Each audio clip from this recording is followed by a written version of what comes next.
सर्वेभ्यो नमः। देववाणी संस्कृतम यूट्यूब चलदृश्यं प्रति भवतां भवतीनां च हार्दं स्वागतम्। मित्रों, आज हम अष्टाध्यायी भाष्य प्रथमावृत्ति की लाइव कक्षा संख्या 240 को पढ़ेंगे। 240 को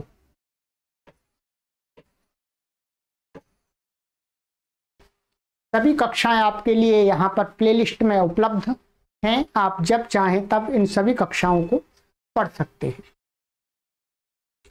गत कक्षा में मैंने आपको प्रथम अध्याय के चतुर्थ पाद का प्रथम सूत्र मैंने आपको पढ़ाया था, आ कडारा दे का संज्ञा, और विस्तार से पढ़ाया था। लगभग 1.25 घंटे की कक्षा में मैंने एक ही सूत्र आपको समझाया था। तो अब इतना मुझे विश्वास भी है और मैं आपको पूरा विश्वास के साथ ये कह भी सकता हूं कि किसी भी ऑफलाइन क्लास के अंदर, किसी भी विश्वविद्यालय के अंदर, संस्कृत की पाठशाला के अंदर एक एक सूत्र को इतना खोल करके एक एक घंटे के अंदर कोई भी महान भाव नहीं पढ़ाते, परंतु मैं आपको इस परिश्रम के साथ में पढ़ा रहा हूं कि आपको कोई चीज बचे नहीं, सब चीज समझ में आ जाए। ध्यान दीजिए, तो आप भी परिश्रम कीजिएगा। ये हमने कल पढ़ा था कि आकडारा दे का संज्ञा, ये कैसा सूत्र है? ये अधिकार सूत्र है। इसका अधिकार चलेगा कहां तक चलेगा? कडाराह कर्मधार है, द्वितीय अध्याय के दूसरे पाद के अंत तक चलेगा। वहां तक एक शब्द की जो एक ही संज्ञा होगी, एक समय में 2 संज्ञाएं नहीं होंगी। और ये भी बता दिया था कि 2 संज्ञाएं प्राप्त होंगी तो कौन सी होगी? पर वाली होगी अथवा अनवकाश होगी, ऐसा बताया था। ठीक है, और उदाहरण में घटा के बता भी दिया था। आइएगा, अब आ रहा है हमारा एक परिभाषा सूत्र। दूसरा सूत्र है, बहुत ही महत्वपूर्ण सूत्र है। इसको आप अपनी बुद्धि में अच्छी प्रकार से बिठा के रखिएगा। ठीक है, विप्रतिषेधे परम कार्यम। ठीक है, बोलिएगा, विप्रतिषेधे परम कार्यम। 1 4 2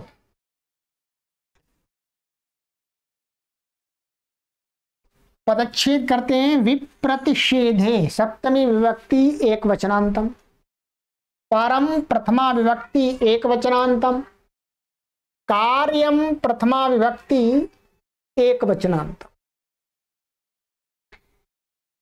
बस समास कुछ है नहीं इसमें, और किसी की अनुवृत्ति भी नहीं आती, अपने आप में अकेला है। क्योंकि परिभाषा सूत्र होते हैं वो अपने आप में अकेले होते हैं, वो दूसरों का सहयोग करने के लिए होते हैं। ठीक है, अर्थ विप्रतिषेधः अर्थात तुल्य बल विरोधः तस्मिन् सति परम कार्यम भवति। ऐसे सूत्र का अर्थ बिल्कुल सरल है, कुछ भी कठिन नहीं है। ये मैं आपको कह रहा हूं, निवेदन कर रहा हूं। कहते हैं कि जो आपका जो अष्टाध्यायी ग्रंथ है, ये मैं दिखाता हूं आपको। ये जो अष्टाध्यायी ग्रंथ है, कहते हैं कि विप्रतिषेधा का ये थोड़ा सा लोक में प्रयोग होने वाला शब्द नहीं है। विप्रतिषेधा का बहुत सरल अर्थ बताया यहाँ गुरुजी ने। तुल्य बल विरोध, माने तुल्य शक्ति वालों का आपस में विरोध। ठीक है, माने 2 बलवान शत्रुओं का आपस में विरोध। एक निर्बल और एक बलवान, उनका आपस में विरोध, वो भी प्रतिषेध नहीं है।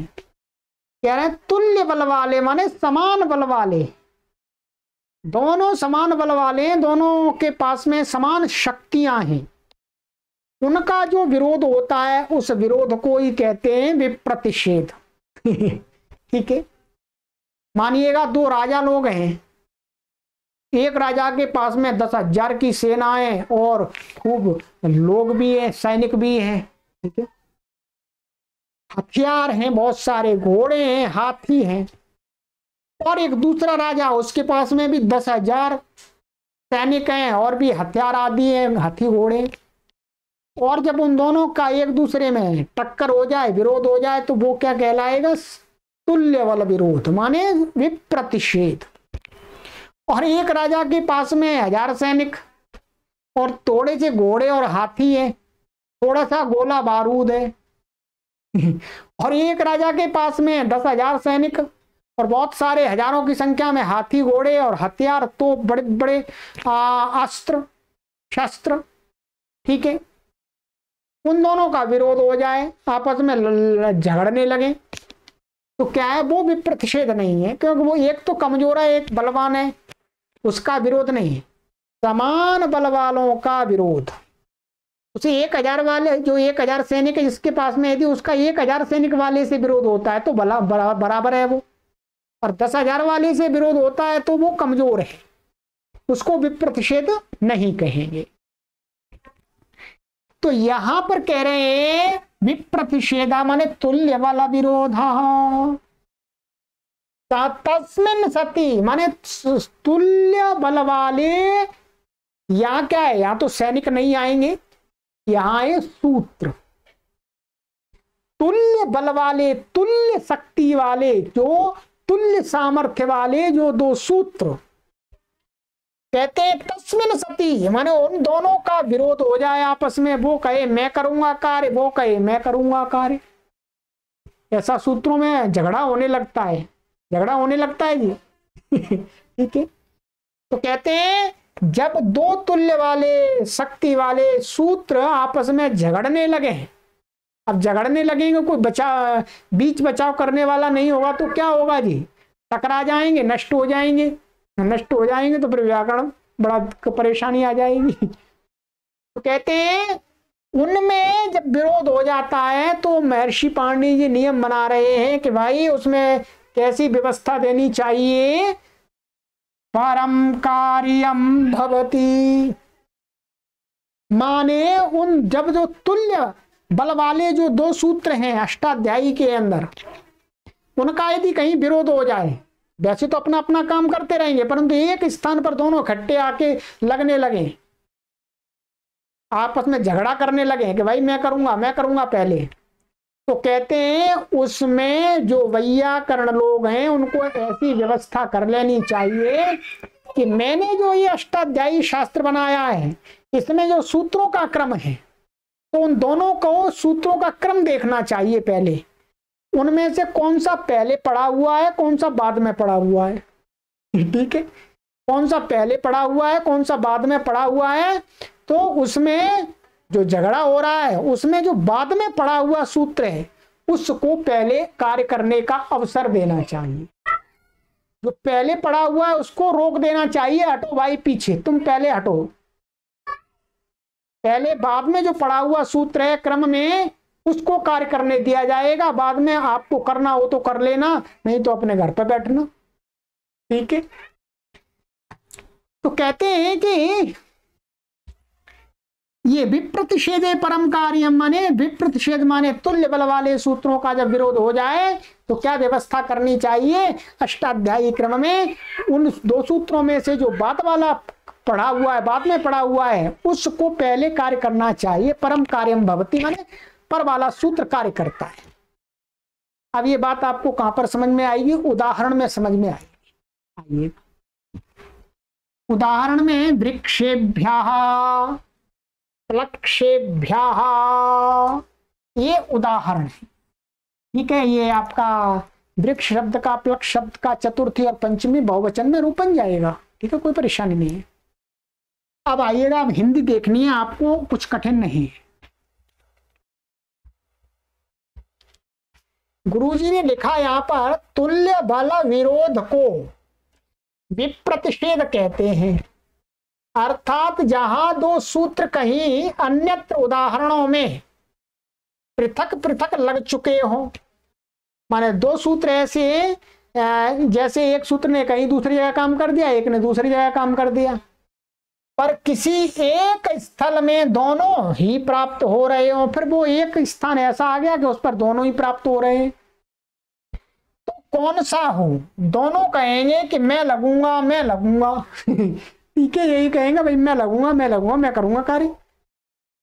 तब यह परिभाषा सूत्र निर्णय करेगा कि पर वाला ही हो, पूर्व वाला नहीं। पूर्व पर की व्यवस्था कहां देखनी है? अष्टाध्यायी के सूत्रों के क्रम में। जैसे वृक्ष, ये अब उदाहरण दिया है यहां पर, देखिएगा, यहां समझिएगा थोड़ा सा। वृक्ष प्लस भ्याम, ये द्विवचन का है, तृतीया चतुर्थी पंचमी कोई प्रत्यय ले लीजिएगा। भ्याम वृक्ष शब्द है और भ्याम शब्द है।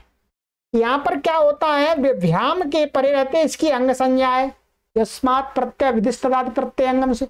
अंग से अंग के अधिकार में एक सूत्र है सुपीच। क्या है? सुपीच। सुपीच क्या कहता है? चलिएगा इसका मैं आपको अर्थ दिखा देता हूं पहले, तब आपको अच्छा समझ में आएगा।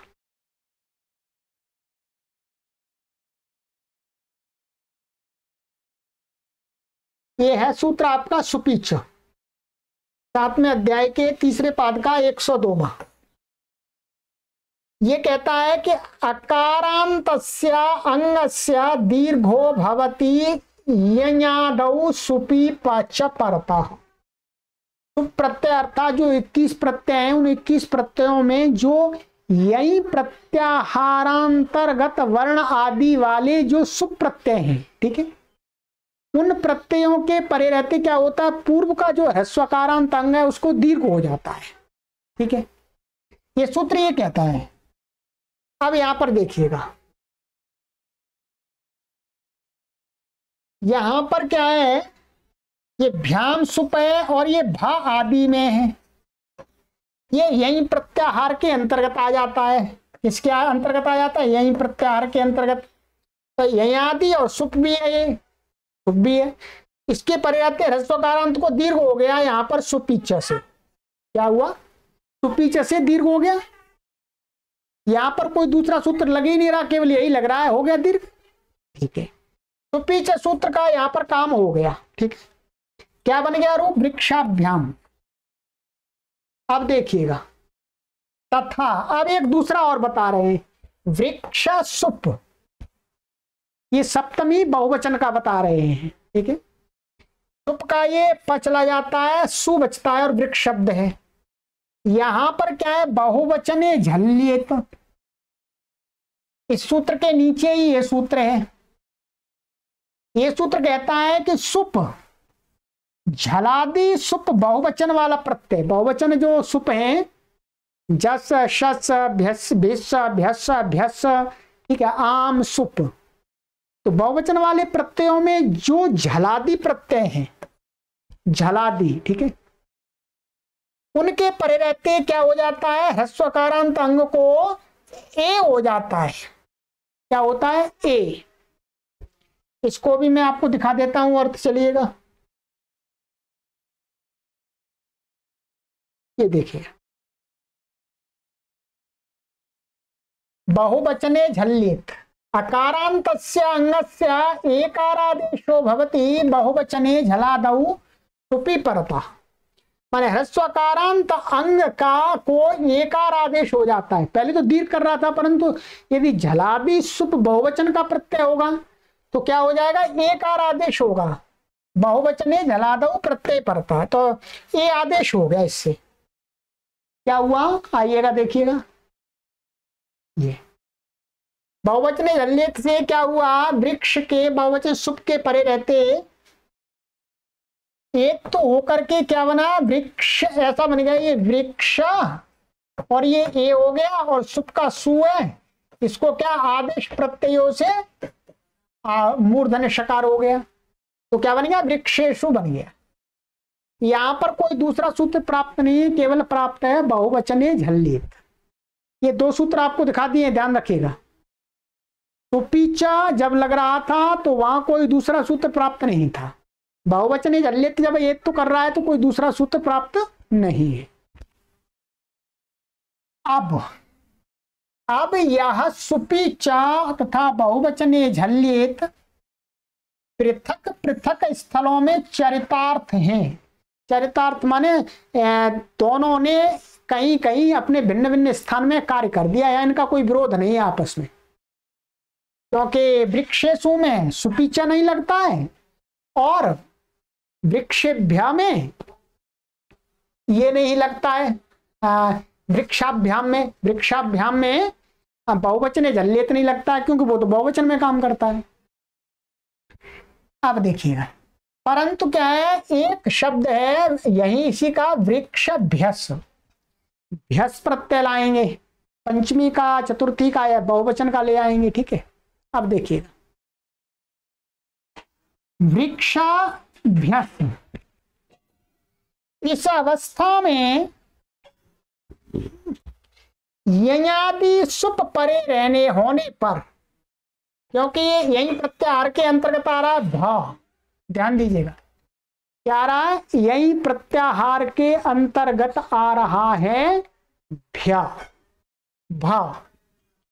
और तो इससे क्या है, सुपीच सूत्र यहां पर लगने लगेगा, जो सुप है ये और ये आदि प्रत्याहार है तो इसको दीर्घ होने लगेगा।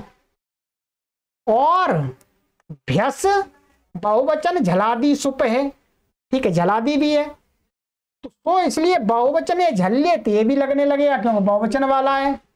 और झल के अंतर्गत भा भी आ जाता है, क्या झल के अंतर्गत, क्या झल के अंतर्गत भा भी आ जाता है, तो ये भी लगने लगेगा, एक तो भी प्राप्त होगा। अर्थात इस स्थान में यस के परे रहते सुपीचा दीर्घ कर रहा है, बहुवचन झल्लित एक तो करने लग रहा है, दोनों इकट्ठे आ गए। पहले ऐसी बात नहीं थी, पहले वृक्षाभ्याम में बहुवचन झल्लित नहीं लग सकता था और वृक्षेषु में सुपीचा नहीं लग सकता था, क्योंकि सुपीचा नहीं, ये आदि सुप चाहिए तो यह आदि था ही नहीं वो, ठीक है। अब देखिएगा, अब ये दोनों सूत्र लगने लगे, सो कौन सा हो तब। अब देखिए, दोनों समान बल वाले हैं। समान बल वाले कैसे हैं, दोनों सावकाश हैं। सावकाश का मतलब दोनों ने एक एक जगह पर पहले कार्य कर दिया है, दोनों को अवसर मिल चुका है। कोई ऐसा नहीं है इनमें से जिसको अवसर ना मिला हो कार्य करने पर, परंतु यहां पर दोनों प्राप्त हो रहे हैं, तो अब किसको अवसर दिया जाए, और दोनों को अवसर दे देंगे तो उल्टा सीधा रूप बन जाएगा। उल्टा सीधा ना बने इसलिए परिभाषा सूत्र बनाया, कहते हैं कि तब यहां तुल्य बल विरोध होने से प्रकृत सूत्र माने विप्रतिषेधे परम कार्यम से पर वाला सूत्र ही लगा। पर वाला कौन सा है, जब हम अष्टाध्यायी क्रम में देखेंगे कि सुपीच और बहुवचने झल्लित में बाद में कौन सा पढ़ा हुआ है, बाद में ये वाला सूत्र पढ़ा हुआ है बहुवचने झल्लित, तभी दिखा दूंगा मैं आपको। सुपीच की अपेक्षा से बहुवचने झल्लित अष्टाध्यायी में पर है, माने बाद में पढ़ा हुआ है, क्योंकि ये है 102 और ये है 103 संख्या का। अतः बहुवचने झल्लित से एक तो करके यहाँ क्या बनेगा, वृक्षेभ्य ही बनेगा, प्लक्षभ्य ही बनेगा, वृक्षाभ्य नहीं बनेगा, प्लक्षाभ्य नहीं बनेगा। ये इसका लाभ मिल गया। तो भ्यस के सकार को पूर्वत रुत विसर्जन हो ही जाएगा, यहाँ भ्यस है ये उसका, ये माने खरवसानी और विसर्जन सस जो शुरू हुआ आदि लग करके, ठीक है। अब देखिएगा अष्टाध्यायी क्रम में भी आप देख लीजिएगा इसको, यहां पर आप देखेंगे अष्टाध्यायी क्रम में ये सुपीच पड़ा हुआ है, इसके नीचे बहुवचने झल्लित है, तो ये बाद वाला है, पर वाला है, और ये पूर्व वाला है। तो जब इन दोनों में विरोध हो जाएगा, ये समान बल वाले भी हैं, तो इनमें कौन सा विप्रतिषेधे परम कार्यम की व्यवस्था से यही लगेगा। ठीक है, ध्यान देंगे।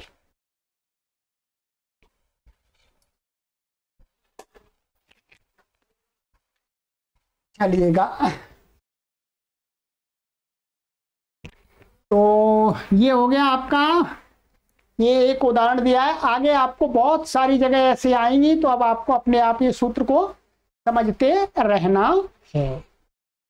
विप्रतिषेधे परम कार्यम, माने जब तुल्य बल वाले दो सूत्र एक स्थान पर एक साथ लगने लगे, तो उनमें हमें ऐसी व्यवस्था करनी चाहिए कि अष्टाध्यायी क्रम में जो सूत्र बाद में पढ़ा है उसको ही पहले अवसर देना चाहिए, फिर बाद में दूसरा लगता है तो वो कर देगा, अन्यथा वो चला जाएगा। वो समझ में आ गया होगा। ये सूत्र आपको 100% समझ में आना चाहिए, इसमें बिल्कुल भी छूट नहीं है। ध्यान दीजिएगा, क्योंकि इसमें कुछ भी आपको कठिनाई वाली बात नहीं है। ठीक है, कठिनाई वाली कोई बात नहीं है। समझ में आ गया? कमेंट जरूर कीजिएगा। वही लोग कमेंट करें जो इन कक्षाओं को क्रमानुसार पढ़ रहे हैं। कोई बीच में एंट्री कर गए हैं तो उनको समझ में नहीं आना, ठीक, उनको समझ में नहीं आएगा। जो क्रमानुसार हमारे पाठक पढ़ रहे हैं वो कमेंट अवश्य कीजिएगा कि हमें पूरा ये समझ में आ गया। कोई शंका है तो पूछ सकते हैं, कोई परेशानी नहीं है आपको। चलिएगा, 2 सूत्र हो गए आपके। ये आपका अधिकार सूत्र हो गया और ये हो गया परिभाषा सूत्र। ये पूरे शास्त्र में कार्य करेगा, यहां पर भी आवश्यकता होगी वहीं चला जाएगा आराम से। अब आइएगा, अब पढ़ेंगे संज्ञा प्रकरण आरंभ हो रहा है। बहुत विशेष संज्ञा प्रकरण है ये। सभी जो आपके यूजीसी, नेट, जेआरएफ वाले जो हमारे पाठक हैं उनकी दृष्टि से भी, टीजीटी, पीजीटी, ठीक है, बीएड, इन सभी के लिए प्रकरण काफी महत्वपूर्ण है, वो भी इसका लाभ ले सकते हैं। संज्ञा प्रकरणम, चलिएगा। यूस्त्र्याख्यौ नदी, यूस्त्र्याख्यौ नदी 1, 4, 3।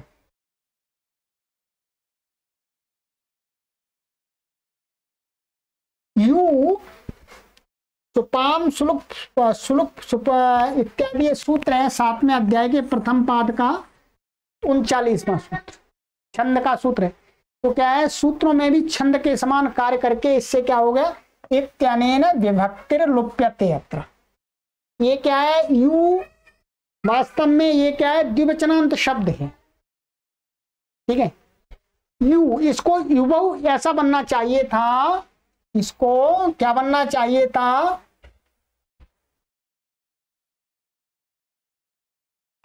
ये ऐसा बनना चाहिए था। ठीक है, द्विवचन में, परंतु महर्षि पाणिनि ने बना ऐसा दिया ये यू। ठीक,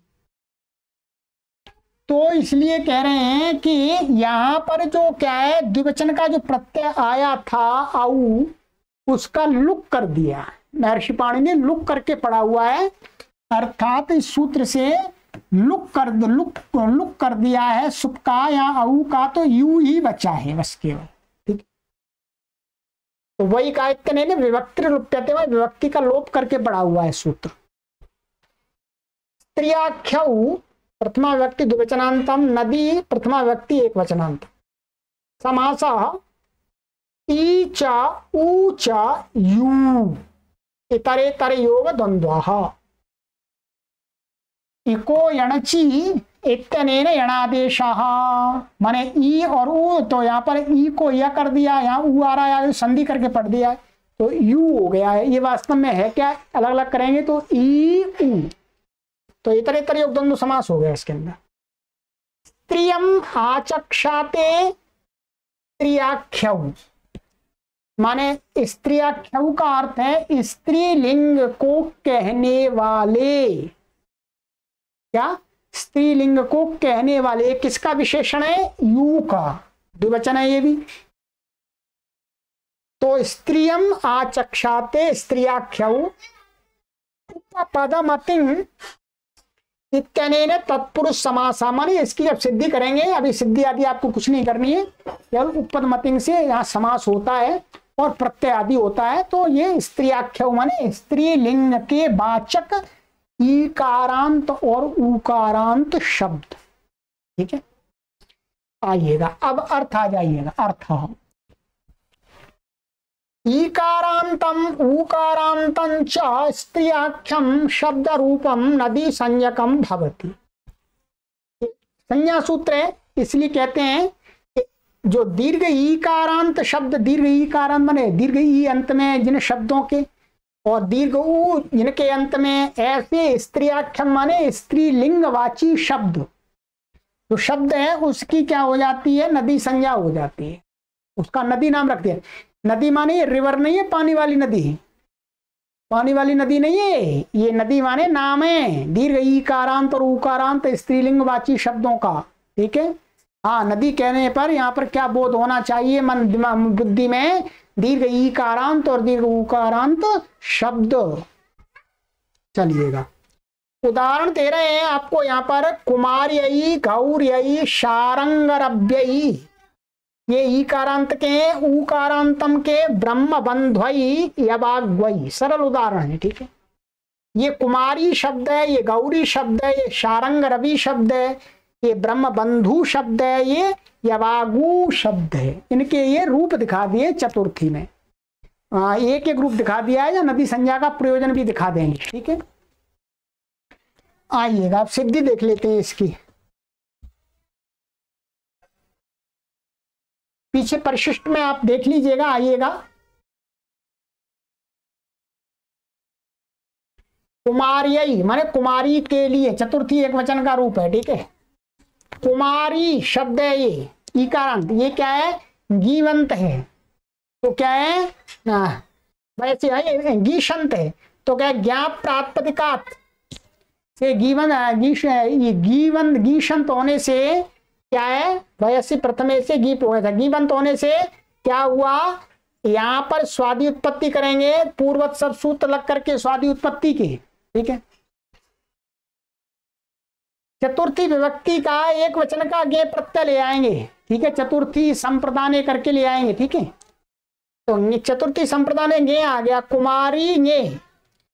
अब क्या है, कुमारी शब्द यहाँ पर ईकारांत और स्त्रीलिंग का वाचक है, ये स्त्रीलिंगवाची शब्द है, स्त्री को कहता है, और ईकारांत है। तो अतः प्रकृत सूत्र माने यू स्त्राख्य नदी से इसकी नदी संज्ञा हो गई। ठीक है, नदी संज्ञा होने से अब क्या होगा, आण नद्याः, आण नद्या से आठ आगम हो गया। माने आण नद्या क्या कहता है कि नदी संज्ञक जो अंग है उससे उत्तर नित प्रत्यय को क्या हो जाता है, आठ आगम हो जाता है। ठीक है, आठ आगम हो जाता है, ये आठ है, आण माने आठ है ये वास्तव में। तो क्या है, आठ आगम आद्यंत टकतौ से ये गे के अंत में आदि में हो गया, आदि में हो गया। ठीक है, नदी संज्ञा का प्रयोजन घट गया, ये आठ हो गया, तो कुमारी आठ और ए ऐसा हो गया, और टकित संज्ञा हो गई अलंतम तस्लोपा दर्शनम लोपा। आटश्च पहले भी पढ़ाया है, आटश्च माने आठ से उत्तर जो अच के परे रहते पूर्व पर के स्थान में क्या हो जाता है, वृद्धि एकादेश हो जाती है। तो वृद्धि एकादेश हो जाएगी, स्थानांतरतमा लग करके वृद्धिरादि चादी लग करके क्या हो जाएगा, आ और ए को आई हो गया, तो कुमारी और आई। अब यहाँ पर एको एणची लग करके कुमार यही बन गया। बस मुख्य रूप से मोटा सा प्रयोजन ये था कि इसकी नदी संज्ञा है, नदी संज्ञा होने से आठ आगम हो गया है, बस और कुछ प्रयोजन नहीं है। अब नदी संज्ञा समझ में आ गई, इतने भी शब्द हैं दीर्घ ईकारांत और उकारांत उनकी हो जाएगी। इसी प्रकार से नस नसी है माने ये विभक्ति गीत है, इसलिए इनके परे रहते ही नदी संज्ञा का प्रयोजन है।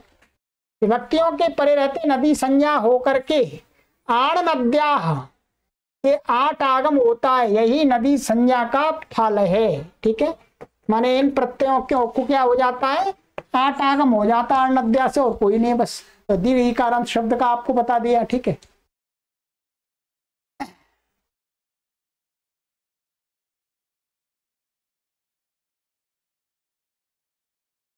इसी प्रकार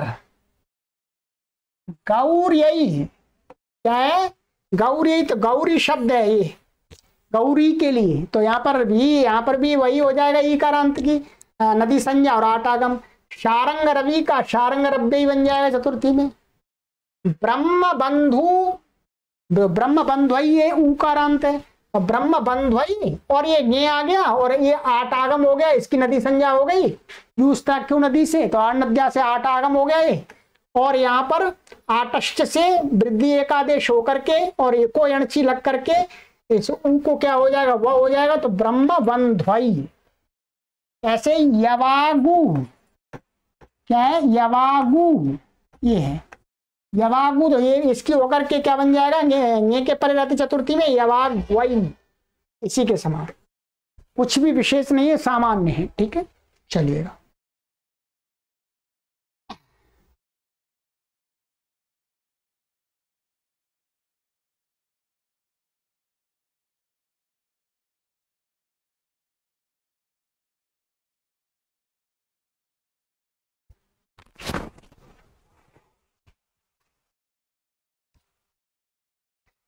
तो मित्रों, आज की कक्षा में मैं आपको इन 2 सूत्रों को ही पढ़ाऊंगा और अभी नदी संज्ञा का प्रकरण आगे और चलेगा। ठीक है, उसको आगे की कक्षा में पढ़ेंगे। तो अब ध्यान रखिएगा, नदी संज्ञा के लिए मुख्य सूत्र, आपको कोई पूछता है तो नदी संज्ञा का मुख्य सूत्र यही प्रकरण है। इसी प्रकरण में आगे के और सूत्र हैं, वो हम आगे की कक्षा में पढ़ेंगे, और कुछ का निषेध भी किया है, वो आगे के सूत्र में हम पढ़ेंगे। आगे का निषेध सूत्र है ये नदी संज्ञा का, वो आगे की कक्षा में। ठीक है, चलिएगा, आगे की कक्षा में मिलते हैं।